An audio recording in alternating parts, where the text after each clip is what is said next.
Hello everyone, this is Shravanti. Welcome to my YouTube channel Smart Work Classes.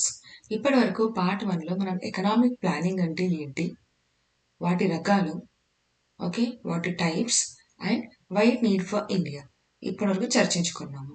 ఇప్పుడు planning part 2లో మనము planning of Indian economy అంటే ఏంటి, M Visvesvaraya plan, Congress plan, planning commission and NITI Aayog చర్చ గురించి మనం నేర్చుకుందాము. Let us begin the session. ఇందులో first evolution of Indian economy అందులో ఎం విశ్వేశ్వరయ్య గారు ఏం చెప్పారు మనకి 1934లో. ఓకే, విశ్వేశ్వరయ్య గారు మనకి 1934లో ఏం చెప్పారు. Okay, so in his book planned economy of India 1934లో ఏం చెప్పారు అని అంటే, this Visvesvaraya plan 1934 was India's first detailed proposal for economic planning. Okay, first detailed proposal for economic planning and authored by engineer and statesman M. Vishweshwaraya in his book Planned Economy of India. He advocating a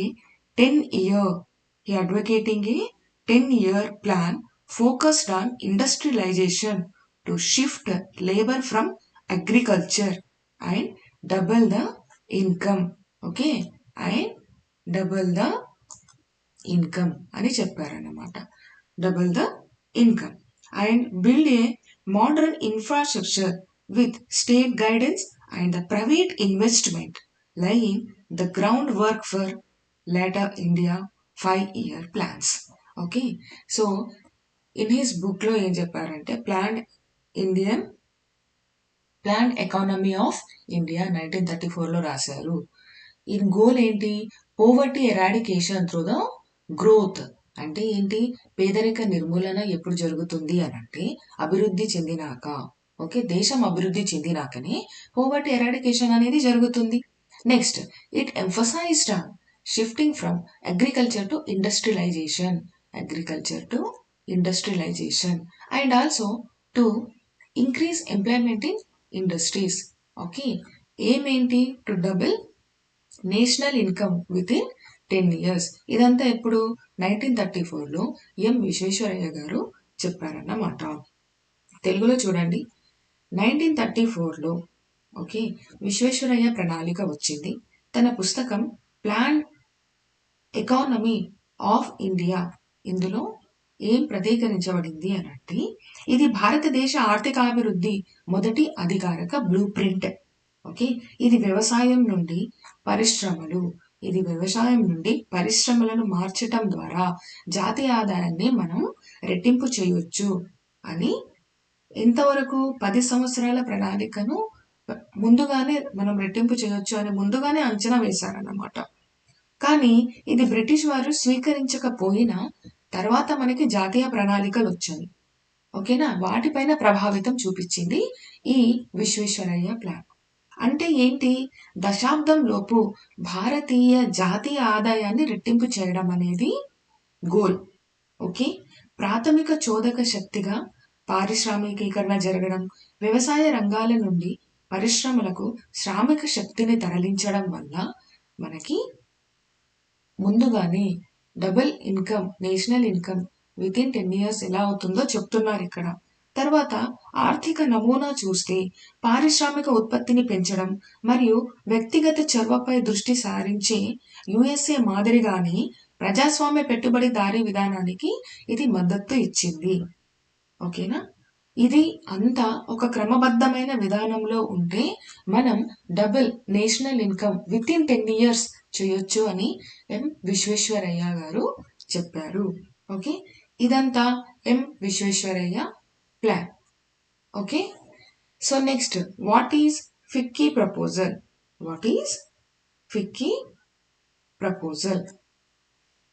next, FICCI proposal అంటే ఏంటంటే, ఇది same అండి, మనకి ఎప్పుడు వచ్చింది, 1934లో ఈ proposal వచ్చింది. 1934లో ఈ ప్రపోజల్ వచ్చింది. Proposal by federation of India,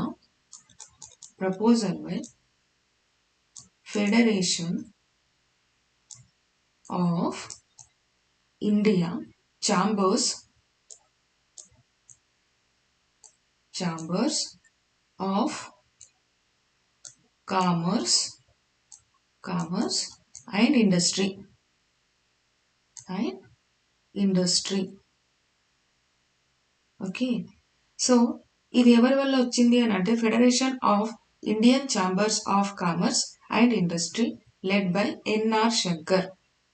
ఈ advocating for comprehensive national economic planning with state involvement to industrialize India. Okay. So ఏం చెప్పారంటే ఇక్కడ ఫస్ట్ ఇది ఎవరి ప్రపోజల్? Federation of India chambers of commerce and industry. Okay, they advocated for planning. Okay, Fickey argued that laissez-faire, okay, laissez-faire government intervention అనేది కొంచెం తక్కువగా ఉండాలి అనేది. So laissez-faire was insufficient for a developing nation like India and it necessitating, okay, a planned approach ఉండాలి అని అంటున్నారు అన్నమాట. Okay, and role of the state కూడా ఉండాలి. It called for a high powered national planning commission to coordinate economic development అంటారు. Okay, and mainly focus ఏంటి అని అంటే structural breaks from the past and achieving full growth potential through the strategic plan ఉండాలి. ఏదైనా strategic ప్లాన్తోనే సాధ్యమవుతుంది. Government intervention అనేది తక్కువగా ఉండాలి అని అంటున్నారు. ఓకే, ఎవరు ఇంట్రడ్యూస్ చేశారు అంటే federation of India chambers of commerce and industry. Okay, next in Telugu FICCI ప్రణాళిక 1934లో భారతదేశ ఆర్థిక వ్యవస్థకు ఒక ముఖ్యమైన ప్రారంభ బ్లూ ప్రింట్గా మనం చెప్పవచ్చును. ఓకే, సో ఇందులో ఏంటంటే 1934లో భారత వాణిజ్య మరియు పరిశ్రమల సమాఖ్య ఇది ప్రతిపాదించింది. అసలు ఏంటిది అంటే స్వాతంత్రం తర్వాత భారతదేశ అభివృద్ధికి ఒక ముఖ్యమైన ప్రణాళిక మరియు పారిశ్రామికీకరణకు ఇది చాలా ప్రాధాన్యత ఇచ్చింది. ఓకే, దీని మెయిన్ ఫోకస్ ఏంటి అని అంటే వ్యవసాయం నుండి దృష్టిని మళ్లిస్తూ ఆధునిక పారిశ్రామిక ఆర్థిక వ్యవస్థను నిర్మించడం, రాష్ట్రంలో అందులో జోక్యం చేసుకోవడం మరియు private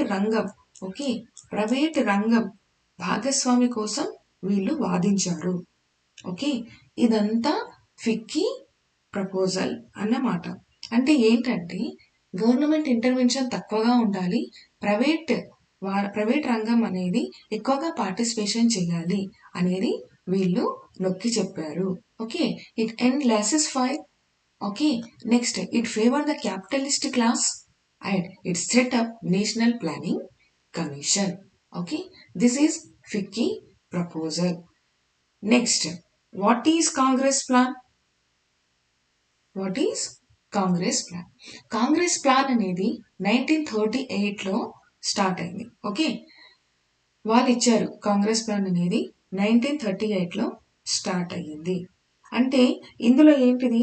it was okay, this plan was initiated by the Indian national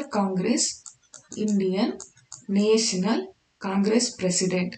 okay, Indian National Congress president ఎవరండి? Subhash Chandrabose during the Haripura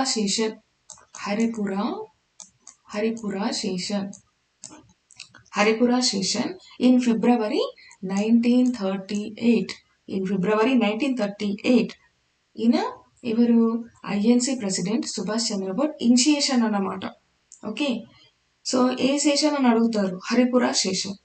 He emphasized the necessity of comprehensive scheme for national reconstruction after independence. Okay, ఎలా ఉంటుంది after independence అనేది అని చెప్పారన్నమాట. So ఇక్కడ chairman ఎవరు? ఇక్కడ చూడండి, chairperson Subhash Chandra Bose appointed Jawahar Lal Nehru chairman of the national planning committee. ఇక్కడ ఐఎన్సి అప్పుడు ప్రెసిడెంట్ ఎవరు? Indian National Congress president Subhash Chandra Bose ఏం చెప్పారు? హరిపురా సెషన్ జరుగుతూ ఉందన్నమాట. అప్పుడు ఈ సెటప్ ఒక committee, okay, national planning committee. ఈ ఎవరి ఇనిషియేషన్? సుభాష్ చంద్రబోస్ గారి ఇనిషియేషన్. చైర్మన్ ఉండాలి కదా, దానికి జవహర్లాల్ నెహ్రూ గారిని చైర్పర్సన్ గా ఎవరు అపాయింట్ చేశారు? సుభాష్ చంద్రబోస్ గారు అపాయింట్ చేశారు. ఆబ్జెక్టివ్స్ ఏంటి, అసలు ప్రైమరీ గోల్ ఏంటి అనేది చూసుకుంటే కాంగ్రెస్ పార్టీ ఏంటంటే to ensure an adequate standard of living for the masses through the systematic economic planning. Okay, ఏంటిది? To ensure an adequate standard of living. Okay, standard of living for the masses through the system and economic planning. Industrialization ఉండాలి and the applications of modern science and technology, ఇవన్నీ ఉండాలి. వీటిపైన focus చేశారు. It aim to address the fundamental issues like poverty and unemployment. Poverty and unemployment. Okay, so ఇదంతా ఏంటండి మనకి మెయిన్గా Congress plan గురించి. ఓకేనా? సో ఏంటంటే ఇదేంటి నార్మల్గా ఈ మామూలుగా ఈ నేషనల్ ప్లానింగ్ కమిటీలో ఇంకా డీప్గా పోతే national planning committee comprised 15 members ఉండేవాళ్ళు. ఓకేనా, 15 మెంబర్స్ ఉండేవాళ్ళు. అండ్ ఫామ్ ఈ న్యూమరస్ సబ్ కమిటీ కూడా ఉండేది. ఎందుకు సబ్ కమిటీ ఎందుకు అని అంటే to study the various aspect of the national economy including industrialisation ఎలా ఉంది, రూరల్ అగ్రికల్చర్ డెవలప్మెంట్ ఎలా ఉంది, ఓకేనా, ఇండస్ట్రియలైజేషన్ ఎలా ఉంది, రూరల్ అండ్ అగ్రికల్చర్ డెవలప్మెంట్ ఎలా ఉంది, and trade and public finance ఎలా ఉంది, అండ్ లేబర్ లాస్ మరియు మన ట్రేడ్ వేరే కంట్రీస్తో ఎలా ఉంటుంది అనేది ఇవన్నీ చూడడానికి ఒక సబ్ కమిటీ కూడా మనకి ఏం చేశారు అంటే ఈ కమిటీ అన్ని చూసుకునేదన్నమాట. ఓకే, ఇక్కడ చూడండి. సి కాంగ్రెస్ ప్రణాళిక ఇన్ తెలుగు. కాంగ్రెస్ ప్రణాళిక 1938లో వచ్చిందండి మనకి. ఓకే, సో ఇందులో ఏంటి, అప్పటి భారతీయ కాంగ్రెస్ అధ్యక్షుడు సుభాష్ చంద్రబోస్ గారు, ఓకే, సుభాష్ చంద్రబోస్ జాతీయ ప్రణాళిక కమిటీ ఏర్పాటు చేశారు. ఓకేనా, దానికి చైర్మన్ ఎవరు? జవహర్లాల్ నెహ్రూని నియమించారు. లక్ష్యం ఏంటి? భారతదేశ ఆర్థికాభివృద్ధి మరియు పారిశ్రామికీకరణ కోసం, పేదరికాన్ని నిర్మూలించడానికి, ఓకే, పేదరికాన్ని నిర్మూలించడానికి, మరి జీవన ప్రమాణాలను నిర్ధారించడానికి ఒక నిర్దిష్ట ప్రణాళికను రూపొందించారు. ఇదే ప్రాథమిక లక్ష్యం. ఓకేనా, సో ఏంటి ఇదంతా? దీనిలో ఒక సబ్ కమిటీ ఉండేదండి. ఓకేనా, ఎన్పిసిలో నేషనల్ ప్లానింగ్ కమిటీలో యాక్చువల్గా 15 మెంబర్స్ ఉండేవాళ్ళు. సబ్ కమిటీ కూడా ఉండేది. అగ్రికల్చర్ వర్క్ ఎలా ఉంది, ఓకేనా, అగ్రికల్చర్ వర్క్ ఎలా ఉంది, తర్వాత ట్రేడ్ ఎలా ఉంది, ప్రభుత్వ సంస్థలు ఎలా ఉన్నాయి, ఓకేనా, ఇవన్నీ ఇండస్ట్రియలైజేషన్ ఎలా ఉంది, ఆ కమిటీస్ అన్ని చూసుకునేవాళ్ళు. ఇది Congress plan. However some documents in the form of report were published later 1949. అంటే లాటర్ ఏంటి, మనకి ఆల్రెడీ అప్పటికి 1947లో ఇండిపెండెన్స్ వచ్చింది. ఓకేనా, ఇదంతా మన Congress plan. Very important Haripura session. Okay, next Bombay proposal. Bombay proposal ఇది ఎప్పుడు వచ్చింది? 1944లో బాంబే ప్రపోజల్ వచ్చింది. ఓకే, 1944లో బాంబే ప్రపోజల్ వచ్చింది. హియర్ ఇక్కడ sponsored by top 8 industrialist of Bombay. బాంబేలో ఉన్న టాప్ 8 ఇండస్ట్రియలిస్టులు ఉంటారు కదా, వాళ్ళు స్పాన్సర్ చేశారు ఈ మన బాంబే ప్రపోజల్ని. ఆబ్జెక్టివ్ ఏంటి, ఏంటి అంటే అగ్రికల్చర్ని రీస్ట్రక్చరింగ్ చేయటంతో abolition of zamindari system, okay, and rapid industrialization and development of essential and consumer good and small medium and cottage industries. ఇది ఏమన్నమాట. Okay, here authors like prominent industrialist JRD Tata గారు, GD Birla, okay, Lal Shriram, Kasturbhai Lal Bhai, okay, Ardeshir Dalal, AD Shroff, Purushottam Das, Thakur Das, John Mathai. అంటే నార్మల్గా మీకు గుర్తుండడానికి ఎవరెవరు? మామూలుగా టాటా గారు, బిర్లా, లాలా శ్రీరామ్ గారు, Kasturbhai, Lalbhai, okay, Ardeshir Dalal, AD Shroff, Purushottam Das, Thakur Das, John Mathai. వీళ్ళు 8 ఇండస్ట్రియలిస్ట్ ఫామ్ అయిపోయి ఒక sponsor by top 8 industrialist of Mumbai అక్కడి నుంచి ఒక ప్రపోజల్ తీసుకొచ్చారు. ఏంటి అని అంటే rapid industrialisation, okay, doubling per capita income in 15 years. ఓకేనా, per capita income in 15 years ఉండాలి. అండ్ రెడ్యూసింగ్ ఇన్ఈక్వాలిటీస్, అసమానతలను తొలగించాలి. And achieving full employment. ఓకేనా, అచీవింగ్ ఫుల్ ఎంప్లాయ్మెంట్ అని చెప్పారు. ఓకే, సో ఇందులో ఏంటి మనకి అడ్వకేటెడ్ మిక్స్డ్ ఎకానమీ. మన ఇండియా ఏంటంటే ఏం ఫాలో అవుతాం మనం? మిక్స్డ్ ఎకానమీ కదా. మిక్స్డ్ ఎకానమీ అంటే ఏంటి? Combining private sector dynamism with state guidance and intervention and especially in strategic sector. ఓకేనా, ప్రైవేట్ సెక్టార్ కూడా ఇంక్లూడ్ అవ్వాలి along with public. Okay, so state role అంటున్నాం. స్టేట్ రోల్ అంటే ఏంటి? Emphasize the government investment in infrastructure, okay, డ్యామ్స్లో కానీ like పవర్లో కానీ, education, health care to Boost productivity. So ఇదంతా ఏంటండి? మన బాంబే ప్లాన్. ఓకేనా, సో టాప్ 8 ఇండస్ట్రియలిస్ట్ అందరు ఫామ్ అయిపోయి ఒక బాంబే ప్రపోజల్ని మనకు చెప్పారు. దాంట్లో మనకి మెయిన్గా ఏంటి? ర్యాపిడ్ ఇండస్ట్రియలైజేషన్ మీద ఫోకస్ చేస్తే ఫుల్ ఎంప్లాయ్మెంట్ వస్తుంది. ఓకేనా, ఫుల్ ఎంప్లాయ్మెంట్ వస్తుంది అనేది చెప్పారన్నమాట. సో ఈ ప్రణాళిక యొక్క అధికార నామం, ఓకేనా, a plan of economic development for India.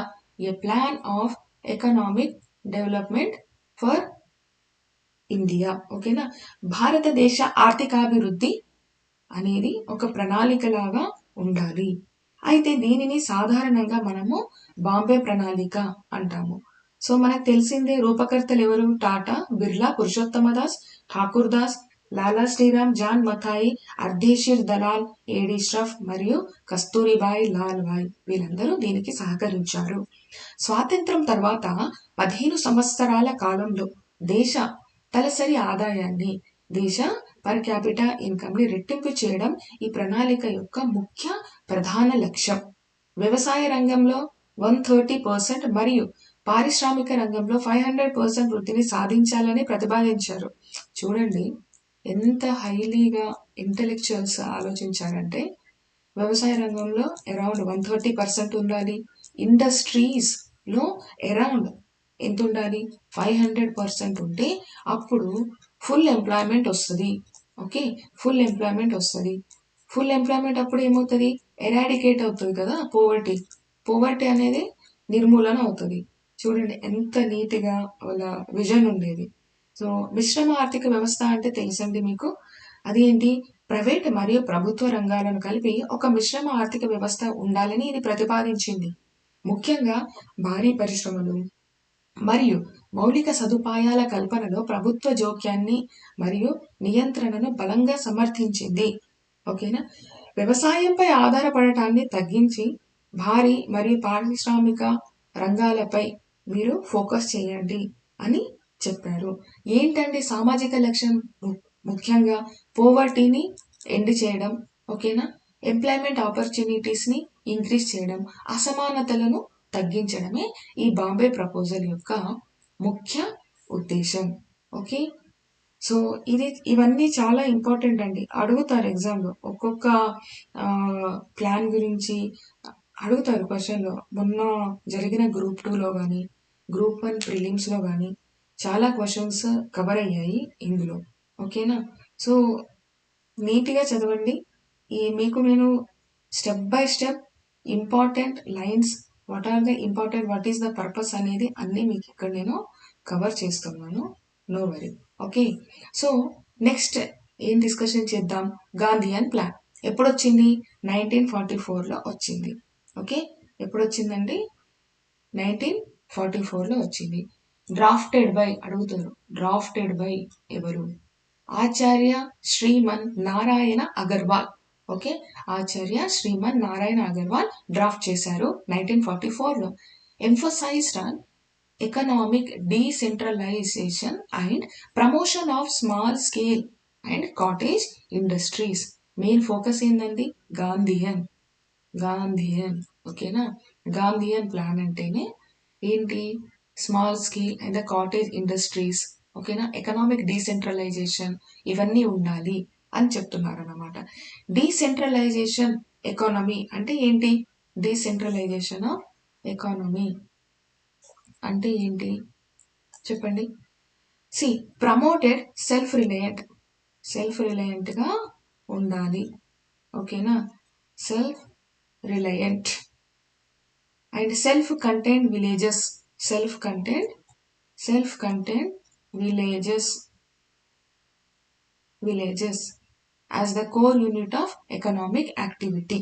Next, village industries. Cottage and village industries అంటే ఏంటి? Advocated for the rapid growth of cotton and small scale industries. Okay, next, agricultural focus. Prioritized scientific developments ఉండాలి ఎందులో? అగ్రికల్చర్లో. And food self సఫిషియెంట్గా ఉండాలి అని చెప్తున్నారు అన్నమాట. ఎంప్లాయ్మెంట్ ఆపర్చునిటీస్, ఎంప్లాయ్మెంట్ ఓరియంటెడ్గా ఉండాలి. It favoured creating job through small scale production over capital intensive heavy industries. Okay, next, non వైలెంట్గా ఉండాలి. ఏది ఉన్నా కానీ నాన్ వైలెంట్గా ఉండాలి. ఓకే, గాంధీ గారు అంటేనే పేరులోనే ఉంటుంది నాన్ వైలెంట్ అని. సో ఇదంతా మనకి గాంధీయన్ ప్లాన్ గురించి. వికేంద్రీకృత ఆర్థిక వ్యవస్థ. డీసెంట్రలైజేషన్ అంటే వికేంద్రీకృత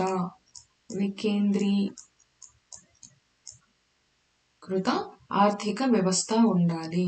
అంటే ఏంటి? ఆర్థిక కార్యకలాపాలకు ప్రధాన యూనిట్లుగా స్వావలంబన, స్వయం సమృద్ధి గల గ్రామాలను ప్రోత్సహిస్తుంది. నెక్స్ట్, గ్రామీణ పరిశ్రమలను మనము ఎంకరేజ్ చేయాలి. అంటే కుటీర మరియు చిన్న తరహా పరిశ్రమల వేగవంతమైన వృద్ధికి మద్దతు ఇవ్వడం. ఓకేనా, నెక్స్ట్, వ్యవసాయంపై దృష్టి ఉండాలి. శాస్త్రీయ మరియు అభివృద్ధి మరియు ఆహార స్వయం సమృద్ధికి ప్రాధాన్యత ఇవ్వబడింది ఈ ప్లాన్.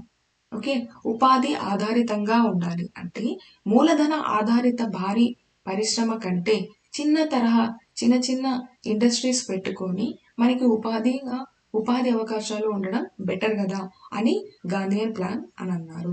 అహింసాత్మక ఆర్థిక శాస్త్రంని పాటించాలి. అంటే దోపిడీని మరియు సంపద కేంద్రీకరణను నివారించటం. ఓకే, అందరికీ గౌరవప్రదమైన జీవనంపై దృష్టి పెట్టడం అనే గాంధీజీ ఆదర్శాలకు అనుగుణంగా మన గాంధీయన్ ప్లాన్ ఉంటుంది. Okay, so this is Gandhian plan. Okay, see next we'll discuss people's plan.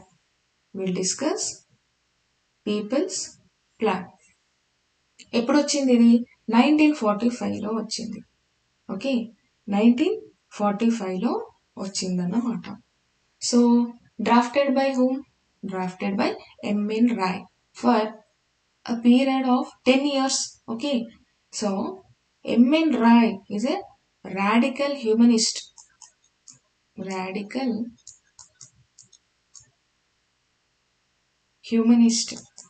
for the Indian Federation of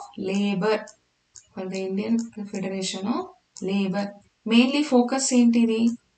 Agriculture. Okay, mainly focus on agriculture, consumer goods and basic necessities. Strategy ఎలా approach అయ్యారు? Rapid industrialisation.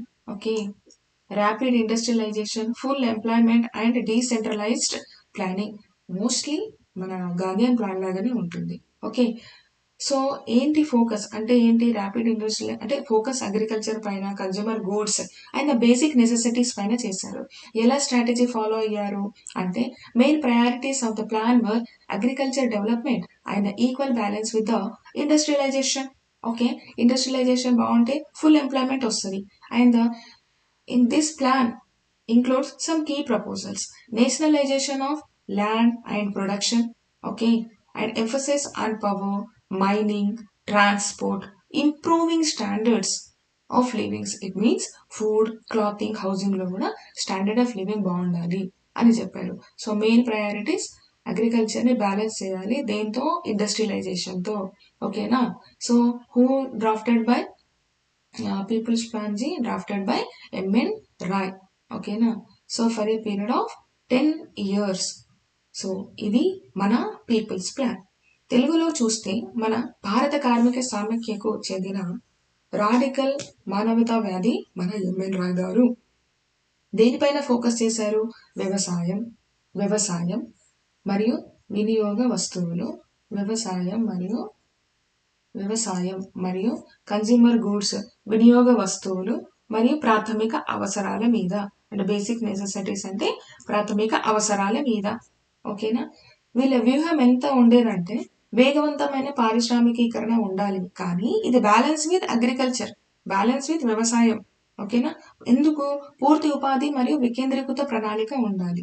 ఓకేనా? పూర్తి ఉపాధి ఉండాలి మరియు decentralised మనకి system ఉండాలి అని చెప్తున్నారన్నమాట. సేమ్ ఇది కూడా గాంధీయన్ ప్లాన్ లాగానే ఇంచుమించుగా ఉంటుంది. మన కీలక ప్రతిపాదనలు ఏం చేసింది అని అంటే భూమి మరియు ఉత్పత్తిని జాతీయం చేయడం, విద్యుత్, మైనింగ్, రవాణాపై ప్రాధాన్యత ఇవ్వడం, మరి జీవన ప్రమాణాలను మెరుగుపరచడం. అంటే ఆహారం కానీ, దుస్తులు కానీ, గృహ నిర్మాణం అనేటివి పైన ఫోకస్ చేసింది. ఓకేనా? This is people's plan. Okay, so next మనకు వచ్చేసింది planning advisory board. Planning advisory board, planning advisory board. ఇది ఏంటండి ప్లానింగ్ అడ్వైజరీ బోర్డ్ అని అంటే ఏంటి? It established by the interim government of India. ఏం ఎస్టాబ్లిష్ చేసింది? Interim government of India. Okay, so ఇందులో interim government of the time అప్పుడు. ఓకేనా? So chairman ఎవరుండే? చైర్మన్ వచ్చి కేసి నియోగి గారు. కేసి నియోగి గారు. Purpose. What is the purpose of this planning advisory board? First one is advise on planned economy development. Advise on planned economy. Okay. Next, create a framework for national reconstruction. National reconstruction. Reconstruction. Okay, and prepare for permanent planning body. So these advisory board, okay, these advisory board given some recommendation. What are they? Establish a permanent planning commission. Okay, establish a permanent planning commission as the central planning authority. Next, improve the coordination between state and central. Improve the coordination between state and central ఇద్దరితోని మంచి coordination ఉండాలి ఇద్దరి మధ్య. Okay, next prioritize increasing the national income to raise the living standard. National income బాగుంటే మన living standard బాగుంటుంది అని. Next control energy sources distribution and prices, acquire mineral rights in the certain areas. ఇదంతా మనకి ఏం చెప్పారు? Advisory board. సో ఇవన్నీ ఏం చెప్పారు? సెంట్రల్ అండ్ స్టేట్ ఇద్దరి మధ్య కోఆర్డినేషన్ బాగుండాలి, నేషనల్ ఇన్కమ్ బాగుంటే మన లివింగ్ స్టాండర్డ్ బాగుంటుంది. ప్లానింగ్ అడ్వైజరీ బోర్డ్ ఏం సెటప్ చేసిందండి? Interim government of the time. And ఏంటి ఇదంటే వీటి ఏమేంటి? To review plans and future projects and provide recommendation upon them. Okay, so finally outcome ఏమొచ్చింది? ఏం అవుట్కమ్ వచ్చింది అంటే, so outcome is it's recommendation based on above recommendations ఉన్నాయి కదా. ఏంటేంటి? పర్మనెంట్ ఒక ప్లానింగ్ కమిషన్ ని ఏర్పాటు చేయండి. ఓకేనా? కండిషన్స్ ని ఇంప్రూవ్ చేయండి బిట్వీన్ సెంట్రల్ అండ్ స్టేట్ అని. నేషనల్ ఇన్కమ్ ని ఇంక్రీజ్ చేయండి. ఓకేనా? ఎందుకు? లివింగ్ స్టాండర్డ్స్ బాగుండాలని. అబోవ్ రికమెండేషన్ వల్ల ఒక అవుట్పుట్ వచ్చిందండి. That is it's recommendation directly lead to the creation of planning commission. See our topic మన ప్లానింగ్ కమిషన్ 1950లో క్రియేట్ అవ్వడానికి ఇదంతా జరిగింది. Okay, so it's recommendation directly lead to the creation of the planning commission of India in March. This is our topic. Okay, ఈ topic ని reach అవ్వడానికి background story ఇది. Okay, మన planning advisory board దీనివల్ల వీటి అబోవ్ రికమెండేషన్స్ వల్ల మన topic మన ప్లానింగ్ కమిషన్ 1950 మార్చ్లో ఎస్టాబ్లిష్ అయ్యింది. Okay, so in Telugu I will tell సలహా ప్రణాళిక బోర్డ్ అనేది 1946 అక్టోబర్లో స్టార్ట్ అయింది. 1946 అక్టోబర్లో స్టార్ట్ అయింది. దీనికి కేసీ నియోగి గారు అధ్యక్షత వహించారు. అంటే ఏంటి? ప్రణాళికబద్ధమైన ఆర్థికాభివృద్ధికి పునాది వేయడం, జాతీయ పునర్నిర్మాణం కోసం శాశ్వత ప్రణాళిక సంఘాన్ని సిఫార్సు చేయటం, ఉత్పత్తి వనరుల నియంత్రణ మరియు జీవన ప్రమాణాలను పెంచడం పై దృష్టి సారించడం. చివరికి 1950లో వాస్తవ ప్రణాళిక సంఘాన్ని ఏర్పాటు చేయటం. ఇదంతా మనకి ఈ ప్లానింగ్ అడ్వైజరీ బోర్డు వల్ల వచ్చింది. వీటి రికమెండేషన్స్ ఏంటి అని చూస్తే, కేంద్ర ప్రణాళిక సంస్థగా శాశ్వత ప్రణాళికని సంఘాన్ని ఒకటి ఏర్పాటు చేయడం, మరియు కేంద్ర మరియు రాష్ట్ర ప్రభుత్వాల మధ్య సమన్వయాన్ని మెరుగుపరచడం, జీవన ప్రమాణాలను పెంచడం, ఇంధన వనరులు పంపిణీ మరియు ధరలను నియంత్రించండి, మరియు కొన్ని ప్రాంతాలలో ఖనిజ హక్కులను పొందండి. ఇలాంటి సిఫార్సులు ఇవ్వడం వల్ల మనకి 1950లో ప్లానింగ్ కమిషన్ మార్చ్లో ఏర్పడింది. That is our planning commission. Okay, so ఇదంతా మనకి ఏంటండి? మామూలుగా planning advisory board. Okay, planning advisory board. అయితే ఇందులో మనం చూడండి, ఇక్కడ అన్నాను కదా interim government all the time. మామూలుగా ఇంటరిమ్ గవర్నమెంట్ అంటే ఏంటంటే, ఇంటరిమ్ గవర్నమెంట్ అంటే it's a temporary administration. Okay, temporary administration to manage A country during the transition period. Okay, like between elections or before full independence, or overseeing the shift to new or permanent system. ఓకేనా, ఇది ఒక limited time వరకే ఉంటుంది. ఓకేనా, limited time వరకే ఉంటుంది. ఎప్పటి వరకు? ఒక పర్మనెంట్ స్ట్రక్చర్ ఎస్టాబ్లిష్ అయ్యేంత వరకు, ఒక లిమిటెడ్ పీరియడ్ వరకు, ఒక టెంపరీ మేనర్లో ఉంటుందన్నమాట. ఓకే, సో దిస్ ఈస్ మన ఇంటరిమ్ గవర్నమెంట్. అంటే ఏంటంటే తాత్కాలిక ప్రభుత్వం అంటారు. ఎన్నికల మధ్య లేదా పూర్తి స్వాతంత్రానికి ముందు వంటి పరివర్తన కాలంలో ఒక దేశాన్ని నిర్వహించడానికి ఏర్పాటు చేయబడిన తాత్కాలిక పరిపాలన. ఇది కొత్త మరియు శాశ్వత వ్యవస్థకు బిఫోర్, అంటే కొత్త మరియు శాశ్వత ఒక స్ట్రక్చరల్ అడ్మినిస్ట్రేషన్ వచ్చేంత వరకు ఇది కొనసాగుతుంది. ఇది మన interim government. Okay, next what is economic programme committee? ఓకేనా, ఎప్పుడు వచ్చింది? 1947లో వచ్చింది, after independence. Okay, after independence మనకి ఎకనామిక్ ప్రోగ్రామ్ కమిటీ వచ్చింది 1947లో, after independence. This economic programme committee formed by All India Congress Committee. Okay, All India Congress Committee to make a plan to balance private and public partnership and urban rural economics. Okay, so balance with public plus private partnership ఉండాలి అంటారు.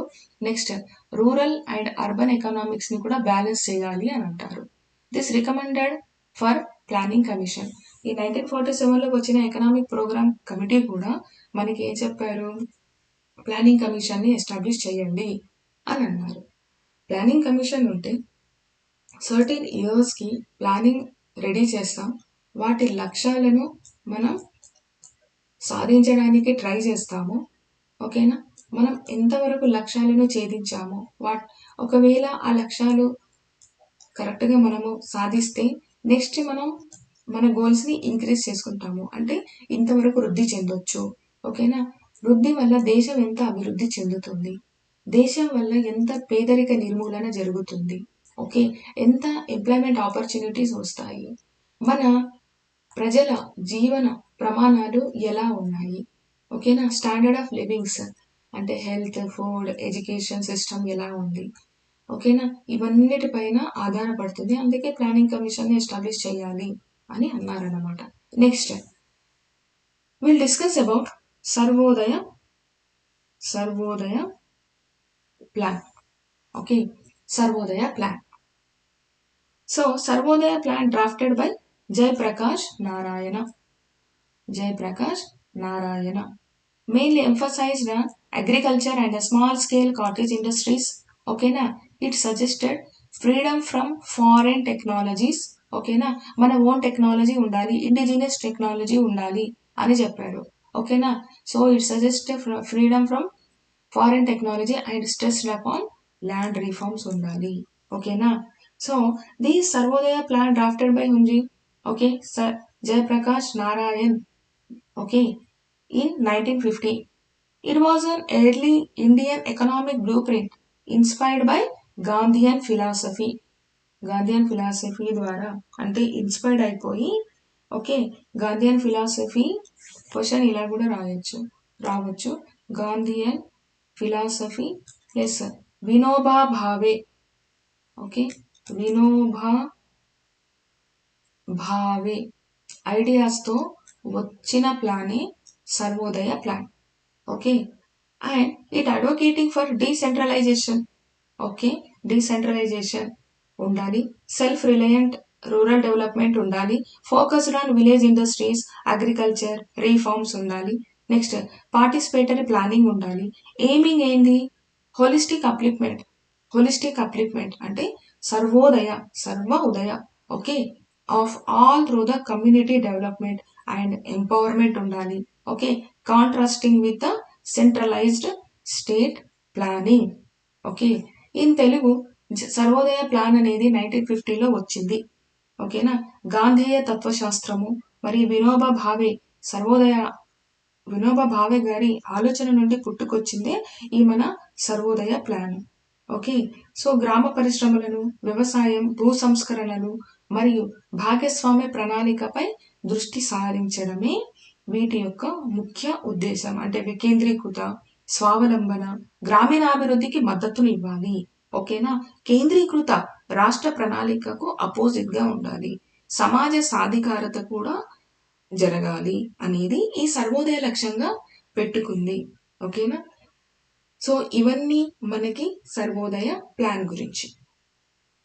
Next మనది establish అయిందంటే చూడండి, 1950లో మన planning commission established on 15th March 1950 by a cabinet resolution, okay.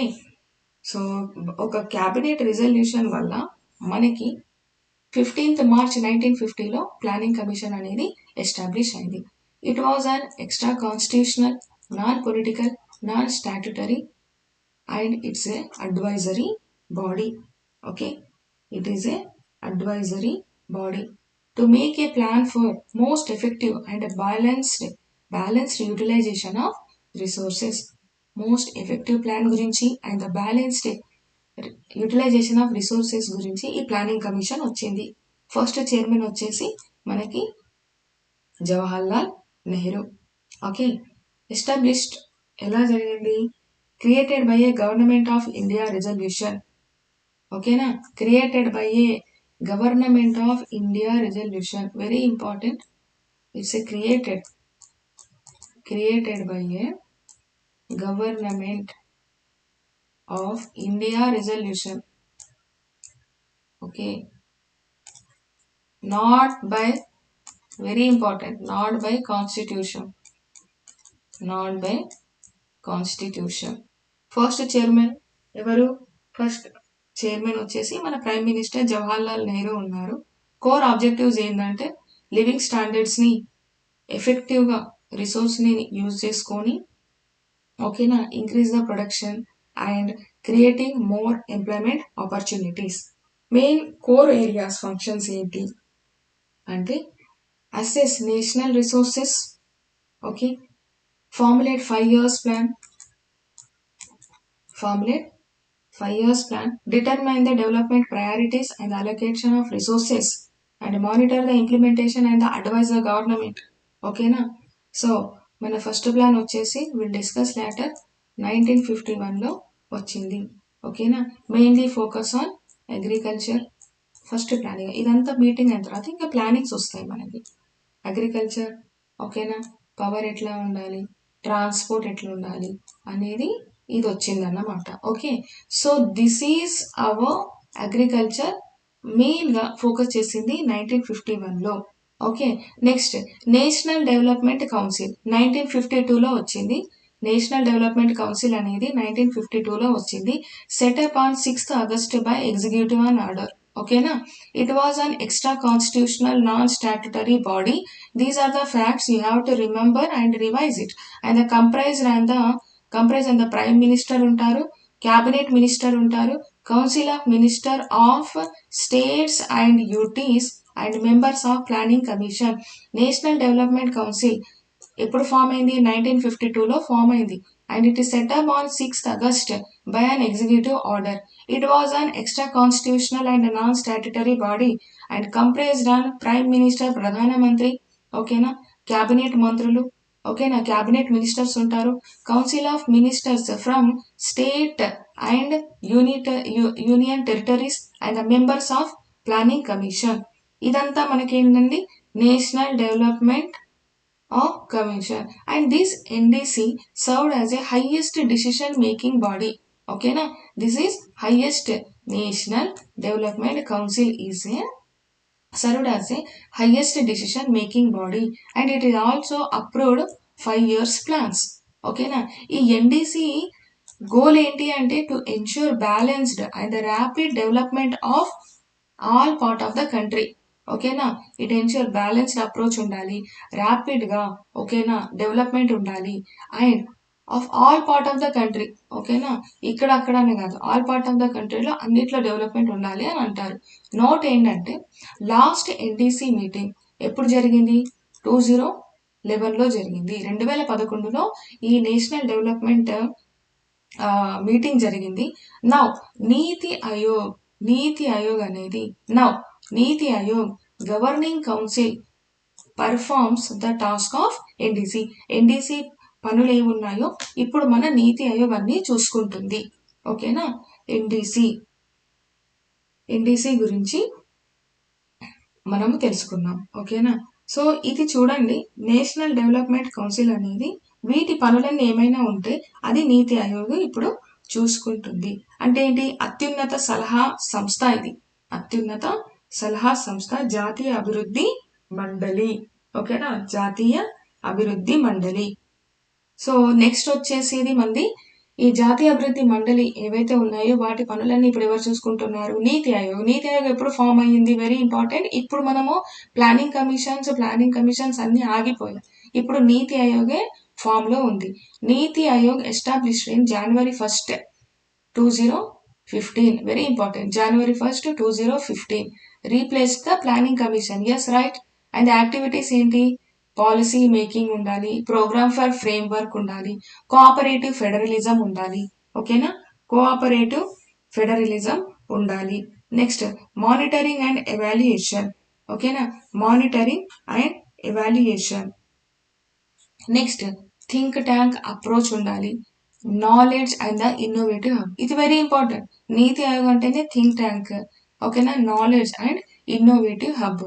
ఎలా monitoring చేయాలి, ఎలా ఇన్నోవేషన్ ఉండాలి, ఓకేనా, కోఆపరేటివ్ ఫెడరలిజం ఎలా ఉండాలి, వీటన్నిటిపైన యాక్టివిటీస్ పైన ఇది ఫోకస్ చేస్తుంది. National institute for transforming India. Important ఇది. National institute of national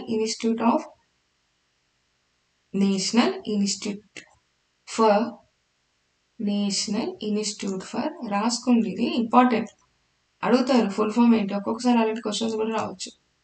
national institute for transforming India, national institute for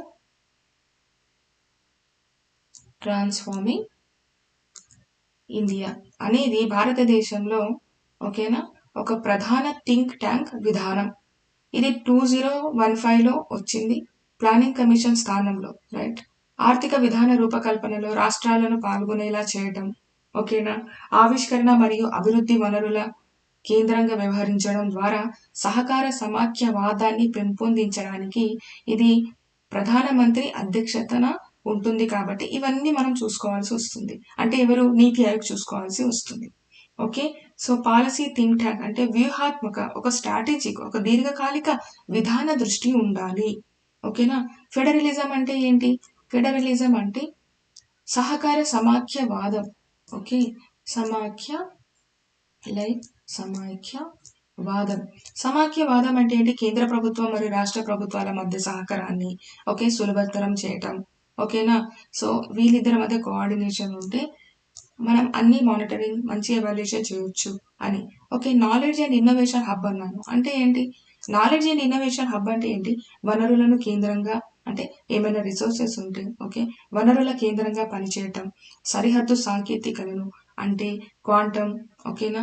next సరిహద్దు ఏఐ ఆర్టిఫిషియల్ ఇంటెలిజెన్స్, కొత్త అటల్ ఇన్నోవేషన్ మిషన్స్ వంటి కార్యక్రమాల ద్వారా ఆవిష్కరణలను ప్రోత్సహించడం, పర్యవేక్షణ చేసుకోవడం, మూల్యాంకనం ఎట్లా ఉంది అని చూసుకోవడం, పరిశోధన అభివృద్ధి పైన ఫోకస్ చేయాలి అని మన నీతి ఆయోగ్ చెప్తుంది. Okay. So this is hour session. Very important session. వీటి గురించి మనం నీట్గా నేర్చుకున్నప్పుడే నెక్స్ట్ క్లాస్ మనకు చాలా ఈజీగా అర్థమవుతుంది. So thank you all.